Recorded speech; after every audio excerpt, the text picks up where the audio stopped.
بالآخر غضنفر کو احساس ہو جاتا ہے کہ بیجی کچھ بھی غلط نہیں کہتی تھیں۔ میں نے نگار کو کچھ زیادہ ہی سر پہ چڑھایا ہوا ہے، جس کی وجہ سے نگار بیگم نے میرا جینا ہی حرام کر دیا ہے۔ اسی لیے غضنفر نگار کو دو ٹوک بول دیتا ہے کہ تمہیں میرے معاملات میں انٹرفیئر کرنے کی بالکل ضرورت نہیں ہے۔ اگر میرے کسی بھی فیصلے کی مخالفت کی تو مجھ سے برا کوئی نہیں ہوگا۔ نگار جو کہ ابھی تک اس امید پہ ہے کہ غضنفر نے جو بھی پراپرٹی بیجی سے اپنے نام لگوائی ہے وہ میرے نام لگوا دیں گے، اس کی تو امیدوں پہ ہی پانی پھر جاتا ہے بیجی کی ڈیتھ کے بعد۔ وہ غضنفر سے کہتی ہے کہ آپ یہ مجھ سے کس طرح بات کر رہے ہیں، تو غضنفر اسے بولتا ہے کہ اس طرح تو تمہارے ساتھ مجھے بہت پہلے ہی بات کر لینی چاہیے تھی۔ اگر تمہیں تمہاری اوقات میں ویسے ہی رکھا ہوتا جیسے بی جان مجھے کہتی تھی تو شاید میری ماں آج زندہ ہوتی۔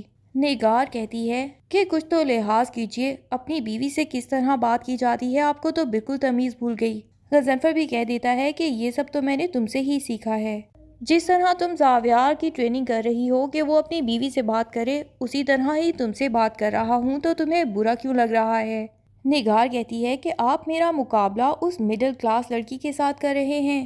تو غضنفر کہتا ہے کہ تم کیوں یہ بھول رہی ہو کہ مجھ سے شادی سے پہلے تم بھی ایک مڈل کلاس فیملی سے ہی تعلق رکھتی تھی، خود کو جو ایلیٹ کلاس کی سمجھ بیٹھی ہو، میری وجہ سے ہی تمہیں یہ سٹیٹس ملا ہے۔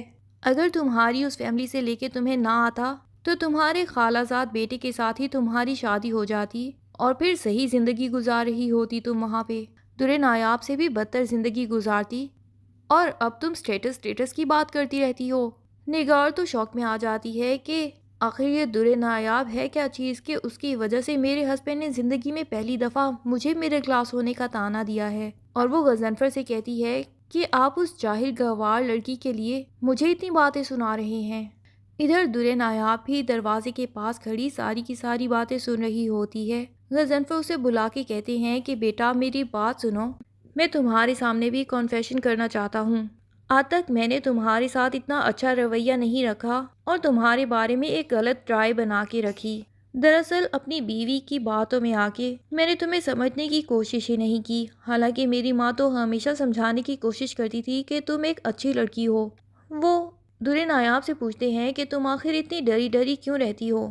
در نایاب کوئی جواب نہیں دیتی اور نگار کی طرف دیکھنا شروع کر دیتی ہے، تو غضنفر کہتے ہیں کہ تمہیں اس سے ڈرنے کی بالکل ضرورت نہیں، جو بھی بات ہو مجھ سے کہہ سکتی ہو۔ جس طرح میری ماں آج تک تمہیں پروٹیکٹ کرتی آئی ہے اس فیملی میں، اب سے میں بھی تمہاری ویسے ہی حفاظت کروں گا۔ نگار بیگم کو تو بہت ہی شدید غصہ آ جاتا ہے کہ پہلے اس نے میرے سب سے لائق فائق بیٹے کو پھنسایا، پھر جنید کو بھی اپنے ہاتھوں میں کر لیا، اور اب میرا ہسبینڈ بھی اسی کی ہمدردی میں لگا ہوا ہے۔ وہ غضنفر سے کہتی ہے کہ ہاؤ ڈیئر یو، آپ کی ہمت کیسے ہوئی کہ آپ اس 2 ٹکے کی لڑکی کی خاطر مجھ سے ایسے رویے سے بات کر رہے ہیں۔ غضنفر بھی اسے کہہ دیتا ہے کہ تم اس گھر سے جانا چاہو تو شوق سے جا سکتی ہو، لیکن در نایاب اسی گھر میں رہے گی اور یہاں سے کہیں جانے والی نہیں ہے، اور یہ بھی یاد رکھنا کہ میں بی جان کی پراپرٹی میں سے 1 روپیہ بھی تمہارے نام یا تمہارے بیٹوں کے نام لگوانے والا نہیں ہوں اپنی زندگی میں۔ ہاں ہو سکتا ہے زاویار اور جنید کے نام لگا بھی دوں، تو بھی یہ یاد رکھنا کہ وہ دونوں بی جان سے جتنی محبت کرتے تھے وہ بھی میری طرح بی جان کے ہر فیصلے کا احترام کریں گے۔ اور تمہیں کیا لگتا ہے کہ تم اپنا بڑھاپا اپنی دوسری بہو کے ساتھ گزار سکتی ہو؟ تانیہ وہ تو خود بھی تمہارے جیسی ہی ہے، جاؤ جا کے اپنی بہن یا بھانجی کے پاس بھی رہ کے دیکھ ہی لو۔ نگار بیگم کا تو غصے سے برا حال ہو جاتا ہے اور وہ غضنفر سے کہتی ہیں کہ تم اپنے آپ کو سمجھتے کیا ہو؟ تمہیں لگتا ہے کہ جو بھی فیصلہ تم لوگے وہی ہوگا؟ نہیں، اب میں تمہیں بتاؤں گی کہ زاویار وہی کرے گا جو میں اسے کہوں گی، اور میں نے یہ فیصلہ لے لیا ہے کہ زاویار در نایاب کو اپنی زندگی میں نہیں رکھے گا۔ در نایاب غضنفر سے کہتی ہے کہ آپ کو میرے لیے ممی جان سے لڑنے کی ضرورت بالکل نہیں ہے، تو نگار بیگم بھی اسے کہتی ہیں کہ سارے فساد کی جڑ تو تم ہی ہو، نہ تم کبھی اس گھر میں آئی ہوتی اور نہ ہی ہماری آپس میں اس طرح کی لڑائیاں ہوتی۔ جس دن سے اپنے منحوس قدم ہمارے گھر میں رکھے ہیں، ہم سب گھر والوں کو ایک دوسرے کے خلاف کر دیا ہے۔ پتہ نہیں کیا گھول کے پلا رہی ہو سب کو کہ وہ تمہاری تائید میں بولتے رہیں۔ لیکن غضنفر نگار بیگم سے کہتا ہے کہ تمہیں تمہارے ارادوں میں کبھی بھی کامیاب ہونے نہیں دوں گا۔ در نایاب کو اس گھر سے نکالنے کی بات تو اپنے دل سے نکال دو، کیونکہ یہ گھر ویسے بھی اس کے نام ہے۔ نگار بیگم کو تو ایک دھچکا لگتا ہے اور وہ کہتی ہیں کیا مطلب ہے کہ اس کے نام ہے؟ غضنفر پراپرٹی کے پیپرز نگار بیگم کے سامنے رکھ دیتے ہیں۔ نگار جب دیکھتی ہے کہ وہ گھر واقعی درِ نایاب کے نام ہے تو اسے تو دھچکا لگتا ہے اور وہ پوچھتی ہے کہ یہ کیا ماجرا ہے، یہ گھر اس 2 ٹکے کی لڑکی کے نام آخر کیوں کر دیا گیا ہے؟ میں اتنے عرصے سے آپ سے اس پراپرٹی کے لیے لڑ رہی ہوں، آپ میرے ساتھ ایسا آخر کیسے کر سکتے ہیں؟ لیکن غضنفر بھی اسے کہہ دیتا ہے کہ میں تمہاری نیت سے بڑے اچھے سے واقف ہو چکا ہوں اتنے سالوں میں، اسی لیے یہ پراپرٹی میں نے تمہارے یا اپنے نام نہیں لگوائی۔ میں صرف اس بات سے ڈرتا تھا کہ ماں کہیں جلد بازی میں ایموشنل دل کے ساتھ کوئی ایسا فیصلہ نہ لے لیں کہ غریبوں میں یہ پراپرٹی بانٹ دیں، اسی لیے میں نے انہیں کہا تھا کہ میرے نام بھی یہ پراپرٹی بے شک مت کریں، لیکن آپ اپنی بیٹی کو پہلے ہی آدھا حصہ دے چکی ہیں تو اب میرے بیٹوں میں سے تو کسی کے نام یہ پراپرٹی کر سکتی ہیں۔ تبھی بی جان نے بتایا تھا کہ وہ بیٹوں سے بھی زیادہ درِ نایاب کی نیت پہ اعتبار کرتی ہیں اور اسی کے نام اپنی پراپرٹی کرنا چاہتی ہیں، اور مجھے بھی ان کے فیصلے میں بالکل کوئی دقت محسوس نہیں ہوئی، کیونکہ درِ نایاب کو واقعی میں بھی جان چکا ہوں۔ میری ماں جو کہ جہان دیدہ عورت ہیں، اگر انہیں درِ نایاب پہ اعتبار آ گیا تو میرے لیے یہی بہت ہے۔ اور ساتھ ہی وہ نگار سے کہتا ہے کہ اب تو تمہیں سمجھ آ جانا چاہیے کہ اس گھر سے تم درِ نایاب کو تو کبھی نہیں نکال سکتی، ہاں اگر اس گھر سے کوئی نکل سکتا ہے تو وہ صرف تم ہو۔ نگار بیگم یہاں پہ تو اپسیٹ ہو جاتی ہے تو جا کے زاور کے ہی کان بھرنا شروع کر دیتی ہے اور اسے کہتی ہیں کہ تم اس لڑکی کو کیوں اتنا برداشت کر رہے ہو؟ جب تم نے اسے گیسٹ روم میں شفٹ کر دیا تھا تو اس کی اتنی جرت کیسے ہوئی کہ وہ خود ہی تمہارے روم میں شفٹ ہو گئی ہے؟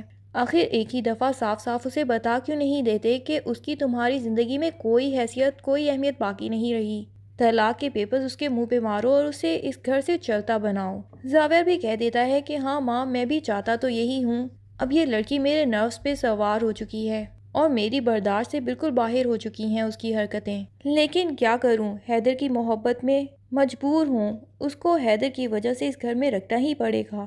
لیکن نگار بیگم بھی اسے کہہ دیتی ہیں کہ تم بے فکر رہو، حیدر کی دیکھ بھال کے لیے تو میں نے بہت ہی سمجھدار سلجھی ہوئی نرس بلوا لی ہے، وہ حیدر کو اتنے اچھے سے سنبھالے گی کہ تمہیں یا مجھے فکر کرنے کی ضرورت ہی نہیں پڑے گی، اور اس درِ نایاب کی بالکل کمی محسوس نہیں ہوگی حیدر کو۔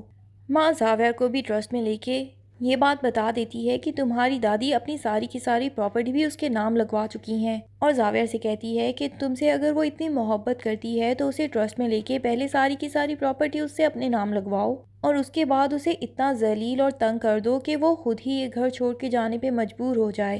پہلے بھی تو آخر ایک دفعہ چلی گئی تھی، تب تو دادی ہی تھیں جنہوں نے جنید کو مجبور کر کے بھیج دیا تھا کہ اسے واپس لے آئیں۔ اب کی بار جب وہ ناراض ہو کے جائے گی تو کوئی بھی اسے منانے نہیں جائے گا، رہے وہیں اپنے بھائی اور بھابھی کے پاس، وہیں اس کی اوقات ہے۔ زاور کو ماں کی باتیں تھوڑی سی ناگوار تو گزرتی ہیں کہ آخر درِ نایاب نے آج تک میری ماں کے بارے میں ایسے کوئی الفاظ نہیں نکالے، لیکن ایک میری ماں ہے جو کہ ہمیشہ اس کے خلاف ہی بولتی رہتی ہیں۔ اب کیا زاور اپنی ماں کی نفرت کو پہچان جائے گا اور یہ بھی جان جائے گا کہ درِ نایاب سے اچھی لڑکی اسے دنیا میں کہیں نہیں مل سکتی، یا ماں کی باتوں میں آ کے درِ نایاب کو اس گھر سے نکلوا دے گا؟ یہ سب جاننے کے لیے ڈرامے کی نیکسٹ ایپیسوڈ کا انتظار کیجیے۔ تب تک کے لیے اللہ حافظ۔ ویڈیو پسند آئے تو لائک اینڈ کمنٹ ضرور کر دیں اور چینل کو سبسکرائب کرنا نہ بھولیے۔ Thank you.